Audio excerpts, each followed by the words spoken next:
तय नहीं कर पा रहे कि इधर जाएं या उधर जाएं। एक तरफ मोदी जी हैं, दूसरी तरफ लालू हैं।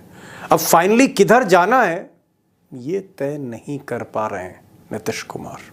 अब दोस्तों, नीतीश कुमार की ये जो दुविधा है ये यूं ही नहीं है, बल्कि इसके पीछे एक लॉजिक है। लॉजिक ये है कि जो इंटरनल सर्वेज आ रहे हैं, जो पॉलिटिकल सर्वे आ रहे हैं इलेक्शन के बिहार में, क्योंकि इस बरस जो है चुनाव वहाँ पर होने हैं, उसमें कहीं ना कहीं जो इंडिकेशंस हैं बड़े स्पष्ट हैं कि अगर नीतीश कुमार दोस्तों, बिहार को लेकर और नीतीश कुमार को लेकर जिस तरह के कयास और आंकड़े लगाए जा रहे थे कि आखिर नीतीश कुमार चुनाव के वक्त क्या करेंगे, यानी कि क्या वो भाजपा से अपना गठबंधन तोड़ेंगे और लालू प्रसाद यादव के साथ जाएंगे, तो अब जो है तस्वीर थोड़ी क्लियर होती हुई नजर आ रही है कि आखिर कितना भारी नुकसान नीतीश कुमार को बीजेपी के साथ हो रहा है और कितना ज्यादा फायदा जेडीयू जो है आरजेडी के साथ हासिल करेगी। तो क्या कुछ नीतीश कुमार करने जा रहे हैं, आज की इस रिपोर्ट के अंदर आप लोग देखिएगा कि आखिर आने वाले वक्त में बिहार की राजनीति में क्या कुछ होने जा रहा है। हमारे साथ वरिष्ठ पत्रकार मौजूद है दीपक शर्मा जी, आप पहले उनकी इस रिपोर्ट को देखिए। नमस्कार, मैं दीपक शर्मा और मेरे यूट्यूब मंच पर आपका स्वागत है। दोस्तों, नीतीश कुमार फिर दुविधा में, परेशान है। आप कह सकते हैं कि तय नहीं कर पा रहे कि इधर जाएं या उधर जाएं। एक तरफ मोदी जी हैं, दूसरी तरफ लालू हैं। अब फाइनली किधर जाना है ये तय नहीं कर पा रहे हैं, ये डिसाइड नहीं कर पा रहे नीतीश कुमार। अब दोस्तों, नीतीश कुमार की ये जो दुविधा है ये यूं ही नहीं है, बल्कि इसके पीछे एक लॉजिक है। लॉजिक ये है कि जो इंटरनल सर्वेज आ रहे हैं, जो पॉलिटिकल सर्वे आ रहे हैं इलेक्शन के बिहार में, क्योंकि इस बरस जो है चुनाव वहाँ पर होने हैं, उसमें कहीं ना कहीं जो इंडिकेशंस हैं बड़े स्पष्ट हैं कि अगर नीतीश कुमार बीजेपी के साथ लड़े तो भारी नुकसान उठाना पड़ेगा। अगर ये एक सर्वे देखें आप, इंटरनल सर्वे, तो बीजेपी को तो फायदा है, बीजेपी इंटैक्ट है, नीतीश कुमार का वोट ट्रांसफर हो रहा है, नीतीश कुमार से फायदा है बीजेपी को। लेकिन बीजेपी से नीतीश कुमार को फायदा नहीं हो रहा, बल्कि नीतीश कुमार का ग्राफ और नीचे जा रहा है पिछले चुनाव की तुलना में। अगर आप इस सर्वे देखें तो 36 से 38 सीटों पर जेडीयू रुक जाती आके। अब इसका मतलब है कि कम सीटें तो फिर बार्गेन भी नहीं होगी, और अगर बार्गेन नहीं होगी तो मुख्यमंत्री तो फिर अमित शाह और मोदी किसी और को बनाएंगे, और इसी तरह के संकेत भी मोदी और दे रहे हैं। तो कुल मिलाकर नीतीश को भारी नुकसान है बीजेपी के साथ जाने में। लेकिन यही नीतीश कुमार अगर आरजेडी के साथ आते हैं, लालू से हाथ मिलाते हैं, तो इसका असर उल्टा है, नीतीश को फिर फ़ायदा ही फ़ायदा है। और जो सर्वेज हैं उनका ये मानना है कि नीतीश कुमार 60 से 70 सीटों तक जा सकते हैं। तो कहाँ 38-40 और कहाँ 60-70, जैसा कि उन्होंने 2015 में करके दिखाया। बिकॉज नीतीश और लालू की जो वोट केमिस्ट्री, इन दोनों पार्टियों की जो वोट केमिस्ट्री है, वो नीतीश को भी फ़ायदा देती है, लालू को भी फ़ायदा देती है। तो क्रक्स ये है कि बीजेपी के साथ जाने में नीतीश को लॉस है, लालू के साथ जाते हैं तो एडवांटेज है। अब नीतीश बाबू की तो आपने दुविधा जान ली, परेशानी जान ली। अब ज़रा परेशानी भतीजे की भी जान लेते हैं, तेजस्वी यादव की। तेजस्वी यादव की परेशानी ये है कि अगर आप चीफ मिनिस्टर के फेस की बात करें, पॉपुलैरिटी की बात करें, तो ये सही बात है कि आज की तारीख में बिहार में सबसे popular face, young face Tejashwi Yadav ही है। अब सी वोटर का सर्वे देखिए साहब, ये जो सर्वे है कई चैनल्स पे आया है। सी वोटर का जो सर्वे है वो ये कहता है कि तेजस्वी यादव सीएम के सबसे लोकप्रिय चेहरे हैं।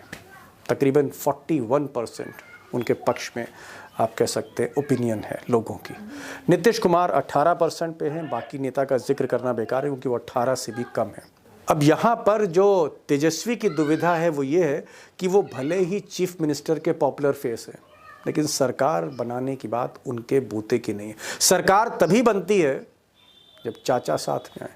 तो तेजस्वी की भी मजबूरी है चाचा को साथ लेना, और चाचा की भी मजबूरी है अगर सीटें बढ़ानी है तो भतीजे का साथ चाहिए। अब दोस्तों, इसी कहानी को ज़रा दूसरे एंगल से देखते हैं, और दूसरे एंगल से देखने के लिए इन साहब पर गौर करना ज़रूरी है। ये निशांत कुमार हैं जो नीतीश कुमार के इंजीनियर बेटे हैं, इकलौते बेटे हैं। आजकल सबसे ज़्यादा अगर कोई हॉट केक है, सबसे ज़्यादा अगर फोकस बिहार में किसी पर है तो इन्हीं पर है, निशांत कुमार, और खूब खुलकर बोलने लगे पिछले कुछ दिनों से। अब निशांत कुमार से जब पत्रकारों ने पूछा, खासकर एक लेडी रिपोर्टर ने पूछा कि ये बताइए निशांत जी, क्या आपको लालू यादव पसंद हैं?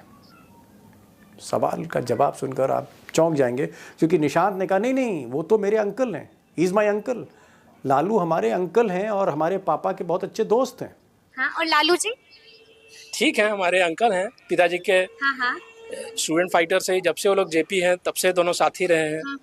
तो निशांत कुमार लालू यादव को अंकल बता रहे हैं। और जब तेजस्वी से पूछा गया कि भाई ये निशांत के बारे में आपकी क्या राय है, तो तेजस्वी ने कहा वो तो हमारे भाई हैं। निशांत भाई हैं हमारे, निशांत भाई हैं हमारे। अब दोस्तों कहानी तो आप समझ ही रहे हैं। नीतीश कहते हैं कि साहब तेजस्वी उनका भतीजा है, और भतीजा तेजस्वी कह रहा है कि निशांत भाई है, और उधर निशांत कह रहा है कि लालू अंकल है। कहानी समझ ही रहे हैं, लेकिन क्या पर्दे के पीछे इस कहानी में एग्जीक्यूशन भी चल रहा है? क्या इस कहानी को अंजाम पर पहुंचाने की कोशिश भी हो रही है, या नीतीश अभी भी इंतज़ार कर रहे हैं मिस्टर मोदी और अमित शाह का कि वो अनाउंस करें कि अगला चुनाव 2025 का जब होगा उसके बाद भी एनडीए जीतती है तो मिस्टर नीतीश कुमार सीएम होंगे? क्या ये अनाउंसमेंट होगा जो अब तक नहीं हुआ है, जिससे कम से कम अमित शाह और मोदी कतरा रहे हैं ऐसा बोलने से?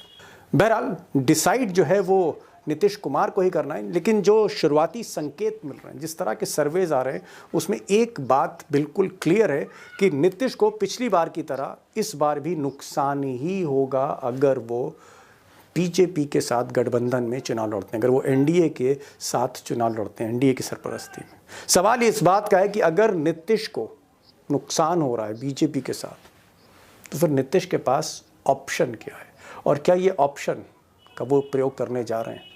अब दोस्तों एक बात तो तय है कि कहीं ना कहीं सियासी जो सरगर्मियां हैं तेज़ हैं बिहार में। 2 तारीखें बड़ी इंपॉर्टेंट हैं। 1 मार्च जिस दिन नीतीश कुमार की सालगिरह, उस दिन कुछ अनाउंसमेंट हो सकता है, कम से कम निशांत को लेकर, या फिर होली के बाद कुछ अनाउंसमेंट होगा जो नीतीश के कैंप से जिस तरह के संकेत मिल रहे हैं कि जो भी हैपनिंग्स होंगी, जो भी डिसीजन मेकिंग होगी वो होली के बाद होगी, वंस निशांत जो हैं वो जेडीयू में आ जाते हैं। ऐसे बहुत से सवाल हैं, और इसलिए मैंने आज 2 खास मेहमानों को बुलाया। हमारे साथ सीधे पटना से जुड़ रहे हैं, लाइव जुड़ रहे हैं सरोज सिंह साहब, पुराने पत्रकार हैं और नीतीश और लालू दोनों कैंप्स पर बराबर की नज़र रखते हैं, और हमारे साथ अभिषेक कुमार भी होंगे। मेरा पहला सवाल अभिषेक से ही है। अभिषेक, जो ये 2 सर्वे हैं, कांग्रेस का एक इंटरनल सर्वे और साथ ही साथ अगर हम देखें तो सी वोटर का सर्वे, दोनों सर्वे बहुत अच्छी पिक्चर पेंट नहीं कर रहे हैं अगर आप नीतीश कुमार को देखें, लेकिन एक प्रॉमिसिंग पिक्चर पेंट कर रहे हैं आरजेडी, लालू की पार्टी के लिए, तेजस्वी के लिए। आपको क्या लगता है कि अगर नीतीश को बीजेपी के साथ रहने में फायदा नहीं है, उनकी सीटें घट रही और ज्यादा घट रही, तो क्या नीतीश कुमार जो हमेशा सीट कॉन्शियस रहते हैं, सीटें गिनते रहते हैं, वो भी और उनके बेटे भी, कि 45 मिली, 43 मिली, 40 मिली, 70 आनी चाहिए, क्या नीतीश कुमार और उनकी पार्टी इन सर्वों के बाद जिस तरह की आप कह सकते हैं तस्वीर बन रही है, उभर रही है, क्या एक ऑप्शन लालू का उनके लिए खुल सकता है, ज्यादा फायदेमंद होगा अगर नीतीश लालू के साथ जाते हैं? देखिए दीपक जी, ये दोनों सर्वे, एक तो इंटरनल है जिसकी जानकारी सूत्रों के हवाले से आई है, और एक सबके सामने कल टेलीविजन पर आप देख रहे थे, वो है। दोनों सर्वे जो कराए गए हैं वो इस आधार पर कराए गए हैं कि जो आज का पॉलिटिकल सेटअप है, जो फॉर्मेशन है गठबंधन का, वो चुनाव तक बरकरार रहेगा उस परिस्थिति में। तो उस परिस्थिति में सबसे बड़ी बेनिफिशियरी बीजेपी दिख रही है सीटों के मामले में, और सबसे खराब पोजीशन में नीतीश कुमार जाते हुए दिख रहे हैं। राष्ट्रीय जनता दल की स्थिति यह है कि राष्ट्रीय जनता दल कुछ सीटों का 5, 7, 10 का उसे घाटा तो होगा, लेकिन मोर और लेस वो वहीं पे टिकी रहेगी जहां पिछली बार थी। अगर वो इंटरनल सर्वे जो कांग्रेस ने कराया एक रणनीतिकार की टीम के माध्यम से उस पर यकीन करें, तब सवाल यह है कि उस संख्या पर टिके रह के तो राष्ट्रीय जनता दल पिछली बार भी सरकार नहीं बना पाई। सवाल यह है कि नीतीश कुमार किसी तरह से अपनी बार्गेनिंग पावर को मेंटेन तभी रख पाए जब राष्ट्रीय जनता दल के साथ साथ उनके अलायंस पार्टनर ने भी 35-36 सीटें जीती थी और एक ठीक ठाक पोजीशन में थे।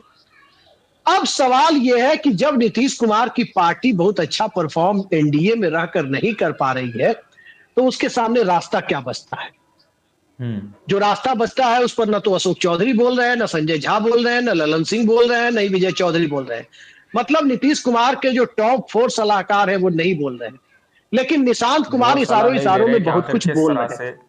तो निशांत नीतीश कुमार कुमार जो को बोल जीतना रहे है। हैं और जिस तरह से कैबिनेट एक्सपेंशन हुआ है, मंत्रिमंडल का विस्तार हुआ है, और उसके बाद पूरे बिहार में और खासकर जनता दल यूनाइटेड के कार्यकर्ताओं में जो निराशा है, उसके बाद नीतीश कुमार क्या निशांत वाली लाइन पकड़ेंगे, या इसको दूसरे तरीके से कहे तो क्या नीतीश कुमार के मन की बात निशांत कुमार कह रहे हैं, ये जानने के लिए कुछ दिनों का इंतजार करना होगा, क्योंकि राष्ट्रीय जनता दल के दरवाजे खुले हुए हैं, वहां बंद दरवाजे जैसी कोई स्थिति नहीं है। जी मैं आ रहा हूं। मैं 1 मार्च के बारे में पूछूंगा। नीतीश कुमार का हैप्पी बर्थडे है और सालगिरह के मौके पर कुछ हो सकता है, पटना में सुनाई पड़ सकता है, ये भी मैं आपसे पूछूंगा। लेकिन मैं जरा सरोज जी के पास जा रहा हूँ। सरोज जी, बेसिक बुनियादी गणित आपसे जानना चाह रहा हूँ बिहार की, कि नीतीश कुमार जो सर्वे दिखा रहे हैं उनको, उनकी पोजीशन बड़ी टाइट है, लेकिन नीतीश कुमार अगर 38 लालू के साथ जाते हैं तो उनको फायदा हो सकता है, बीजेपी के साथ नुकसान है, ऐसा सर्वे से लग रहा है।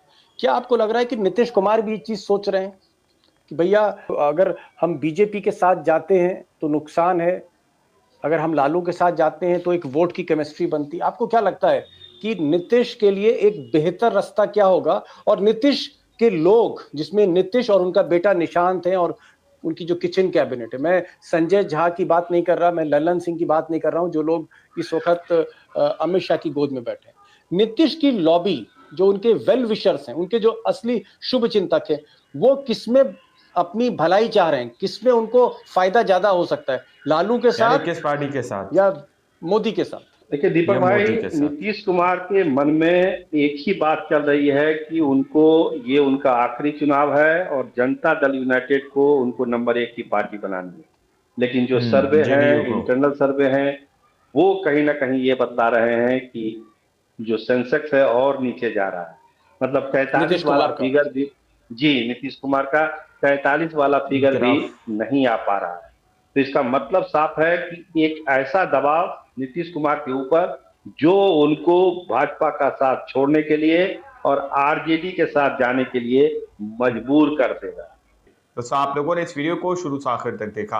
वीडियो के अंदर साफ तौर पर बात की गई है कि किस तरह से यहाँ पर नीतीश कुमार को लेकर ये भविष्यवाणी की जा रही है। जो सी वोटर्स का सर्वे सामने निकल कर आया, उसमें दावा किया जा रहा है कि नीतीश कुमार का जो ग्राफ है पहले के मुकाबले जो 45 सीटें थी तकरीबन, उससे और ज्यादा डाउन होता हुआ नजर आ रहा है। यानी कि इस बार उनकी सीटें तकरीबन 36 से 38 सीटों पर जाकर सिमट जाएगी उनकी पार्टी। लेकिन दोस्तों, अब सवाल तो ये पूछा जा रहा है, क्या फिर से नीतीश कुमार भाजपा के साथ चुनाव लड़ेंगे, एनडीए के साथ गठबंधन करके चुनाव लड़ेंगे, जबकि इतना भारी लॉस नीतीश कुमार को नजर आ रहा है दोस्तों।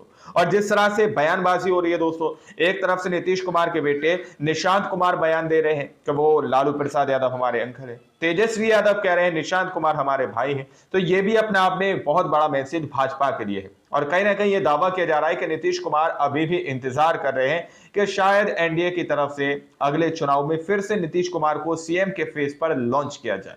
अब आप लोगों ने इस पूरी रिपोर्ट को देखा सुना, आप लोग इस रिपोर्ट के बारे में क्या सोचते हैं, क्या समझते हैं, अपनी राय कमेंट सेक्शन में जरूर दीजिएगा। मिलते अगली वीडियो में, जब तक के लिए जय हिंद, जय भारत।